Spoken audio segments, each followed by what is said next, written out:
दुनिया के सबसे शक्तिशाली हथियार कहे जाने वाले परमाणु बम का निर्माण आज से लगभग 80 साल पहले साइंटिस्ट जे रॉबर्ट ओपेनहाइमर द्वारा किया गया था। आज के समय बहुत ही कम लोगों को पता है कि रॉबर्ट ओपेनहाइमर सिर्फ भौतिकी का ही नहीं बल्कि भारतीय दर्शन का भी गहरा अध्ययन करते थे। लगभग 1930 के दशक में ओपेनहाइमर ने संस्कृत भाषा सीखी और भागवत गीता को मूल संस्कृत भाषा में पढ़ा। उन्होंने उपनिषद और अद्वैत वेदांत के विचारों का भी गहरा अध्ययन किया। इन ग्रंथों का गहरा सिद्धांत यह है कि इस पूरे ब्रह्मांड की मूल वास्तविकता एक ही है, जिसे ब्रह्म कहा जाता है।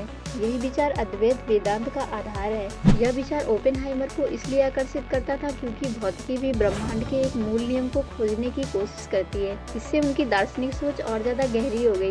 रॉबर्ट ओपेनहाइमर गीता के एक महत्वपूर्ण सिद्धांत कर्तव्य को बहुत ही गहराई से समझते थे।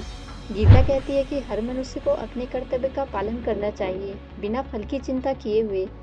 यह विचार ओपेनहाइमर को बहुत ही प्रभावित करता था। जब द्वितीय विश्व युद्ध के समय अमेरिका ने मैनहट्टन प्रोजेक्ट शुरू किया, तब उन्होंने उसमें काम करना अपना कर्तव्य समझा। 16 जुलाई 1945 को जब दुनिया का पहला परमाणु परीक्षण हुआ, जिसे ट्रिनिटी टेस्ट कहा जाता है, तब उस भयानक विस्फोट को देखकर ओपेनहाइमर के मन में गीता का अध्याय 11 श्लोक 32 याद आया। उन्होंने कहा, no I am become death the destroyer of world, यानी अब मैं मृत्यु बन गया हूँ, संसार का विनाश करने वाला। यह एकदम करेक्ट अनुवाद नहीं बल्कि भावात्मक अनुवाद था। गीता में भगवान कृष्ण अर्जुन को बताते हैं कि सृष्टि का निर्माण और विनाश दोनों प्रकृति का नियम है।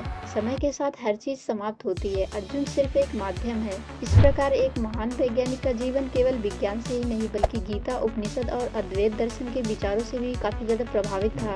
यही कारण है कि इतिहास में ओपेनहाइमर सिर्फ परमाणु बम के जनक ही नहीं बल्कि एक ऐसे वैज्ञानिक के रूप में भी जाने जाते हैं जिसने विज्ञान और दर्शन दोनों को गहराई से समझने की कोशिश की थी।